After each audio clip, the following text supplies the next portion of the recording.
大家好，今天我跟大家分享一下中银香港理财投资的基金的相关情况。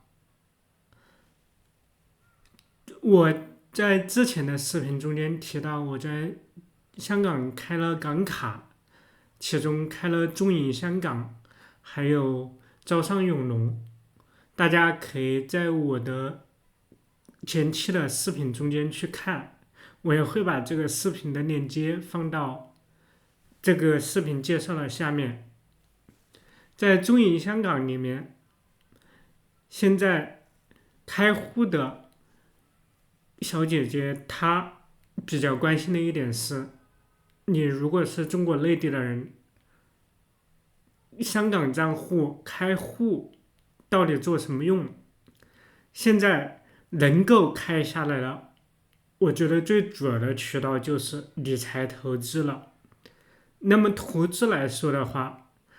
肯定要看你自己资金是否够，还有以前在内地是否有投资经历，当然还要评估你的投资的风险度。通常来说，一般买基金买股票的话，投资的风险度适中。如果是做金融衍生品，比如说做期权，还有其他的一些杠杆类的，那就需要有更高的风险等级了。那我在开户的过程中间也问到这个事情，我当然是直接说的投资理财。我是当时现场存了1万港币，直接做理财的。那理财之后，等开户开完了，我的钱存下来，就把我带到了理财经理那一边，给我实际操作理财投资的事情。这是前面的那一段情况。那我们今天就来讲一讲我的香港银行卡中间的这个基金到底是一个什么情况。因为当时我投的是1万港币，这1万港币呢，大概有2%的一个抵押金，差不多200港币吧。这200港币说的是6个月之后归还到我的现金账户里面去。当然给我推荐了基金。当时我为什么去开这个基金？首先，他给我推荐的是派息的基金，每个月可以直接往我的储蓄账户里面去发现金的。这样的话，我只要持有这个基金，我就不会由于香港银行账户长期没有使用，造成这个港币账户被冻结。也就是如果你觉得这个基金长期的走势还不错的话，可以一直放那儿，你的港卡的账户也不会出现长时间没有使用。我当时觉得这个理由非常好。后来我就问了基金经理，我说那这个基金年度最大的亏损在哪儿？他说大概就2020年吧，就疫情的那一段时间。他现在正收益最低能保证到6%，就是6%，也许更高，每个月都有派息。那我就想着先放1万块钱，先买一买嘛。但是实际买入的是9800，但是现在的时候，他这边的亏损是9548，就是亏了大概200-300块钱吧。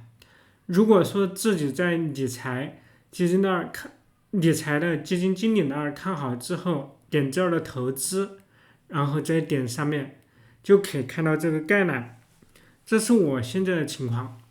这个基金的名字就叫富兰克林入息基金，每月派息港元，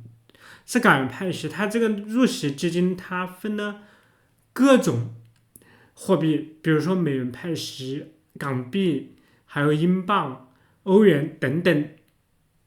我现在盈亏大概是4%左右，但是已经给我派息派了131港币。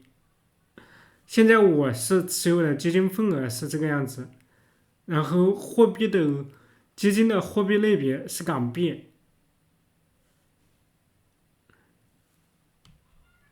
派息的记录大家可以看到，在1月18号的时候给我派了65.69港元，这是今年1月份的派息，去年12月17号也是65.69港元。我是12月1号开了户，也就是到现在为止给我进行了2次派息。我这么算的，如果是说他每个月给我能派65港币左右，我如果是半年的话，差不多有400港币。假设是说这个基金不跌，或者是说半年之后能持平，我至少在这个基金上是有4%的收益的。当然，如果说它涨起来的之后，那更好，收益更高。那这个港币的派息基金对我来说完全是保本保收益的，而且能够使自己的香港银行账户一直处于活动状态，既避免了港卡账户的问题，自己还有一些收益，这个收益是能够跑过自己的人民币在内地存款的收益的，还是不错的。那我们现在就来看看这个基金到底怎么回事。这个里面叫富兰克林入息基金嘛，然后基金的代号是这个。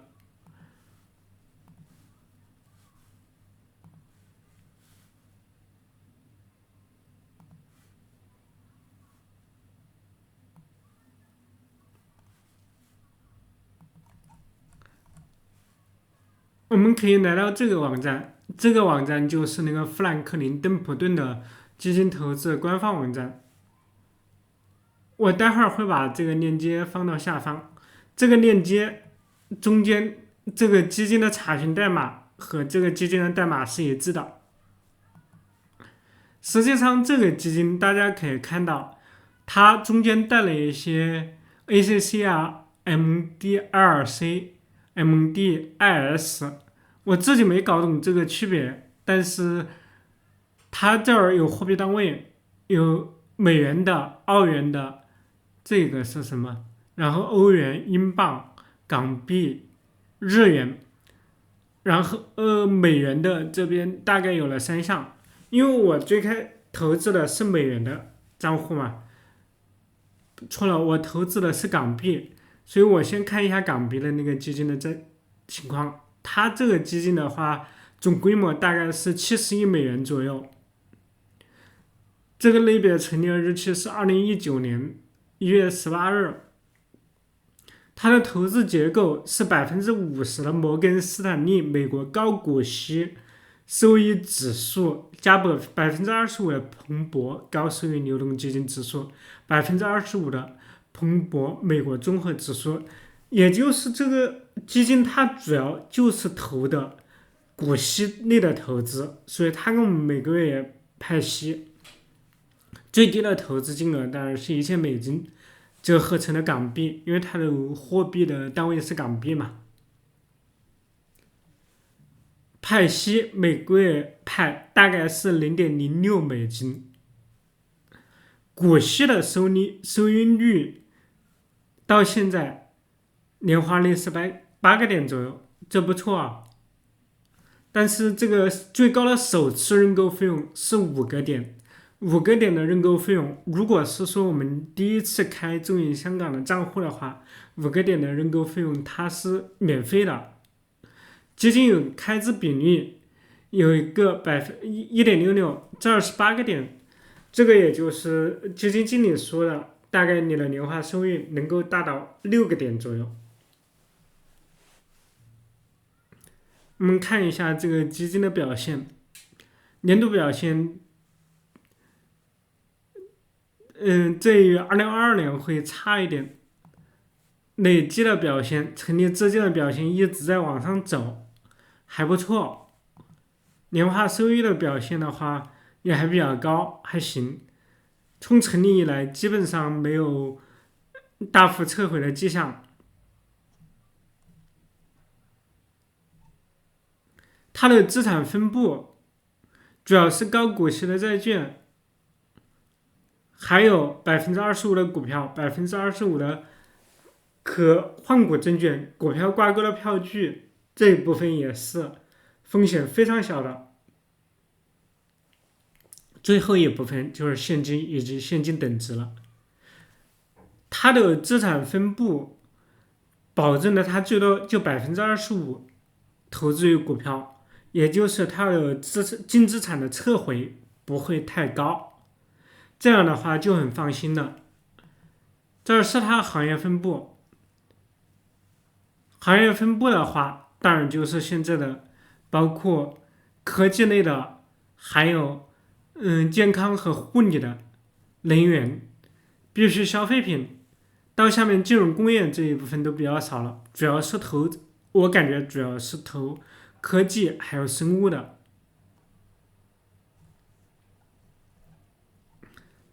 这儿可以多看一些。它的过往派息的资料这儿有，我刚好那个是记录日是1月8号嘛，除息是1月10号，派息日是1月16号。我这边的派息记录这儿是吻合的，这儿刚好是1月8日，结算日是1月18号，它是1月16日派息，1月18日结算的。因为它有直接的派息啊，所以它的净值是有一点回撤的，回撤了又往上升。这个是我去年12月1号买了之后的曲线图，好像这边就有人掉了之后，但是你看我那边的资产的撤回是5%，实际上资产净值的变动最高是12%左右，这儿还是有一点撤回。但是我们没办法在最低点去买基金买股票都是这个样子的，因为我当时是12月1号吧，2024年12月1号还是12月2号买的，然后大概在这个点位买的，大概资产净值是多少？8.91，就算8.91吧，现在资产净值是8.71左右，大概会有亏损。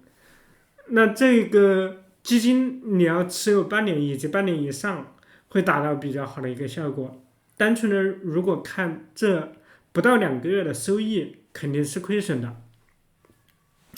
这是这个基金现在的表现。下面可以去看它的一些基金文件，包括中英文的，可以下载下来看。这个是港元的情况，但是这里面有许多入息基金。我们再看一下这个入息基金，这个是美元的入息基金，这个是美元的，美元为单位的，每个月派息，我们可以看到它的派息的是0.067，但是港元的这个派息基金的话是0.06，它的股息收益率是8.34，这一个是8.37，这么比较起来，实际上美元的派息会高一点，但是我们如果是从港元换成美元的话，在银行里面有一个汇率的损失，算上汇率的损失，我觉得是差不多的。它投资的标的一模一样，只不过它结算的单位不一样。这是这两个入息基金的差别。我们再来看一下这个 ACC 的这个美元，这个美元是什么情况？因为我们看到这个美元是一直在往上涨，但是我们看到了这个港元这儿好像曲线是稍微往下在掉，这儿是一直在往上涨，是不是这个美元的基金更好了？它的净值的确是一直在往上涨的，但是它的派息率并不保证。我是感觉前面的那2个基金是由于它产生了派息，所以它的净值在往下掉。但是最后的这个基金它基本上没有什么派息，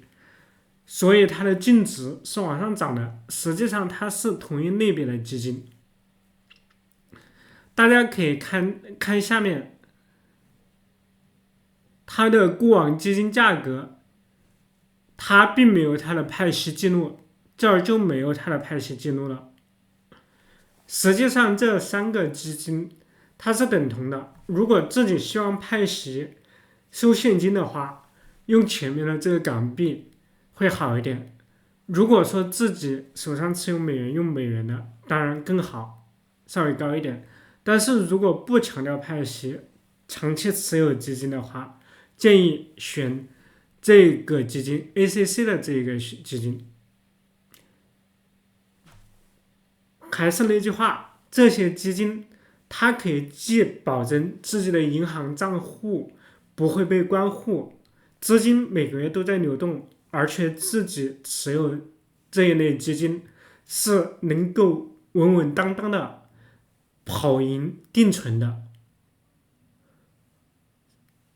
今天我为大家介绍关于富兰克林的入息基金，就介绍到这儿，谢谢大家。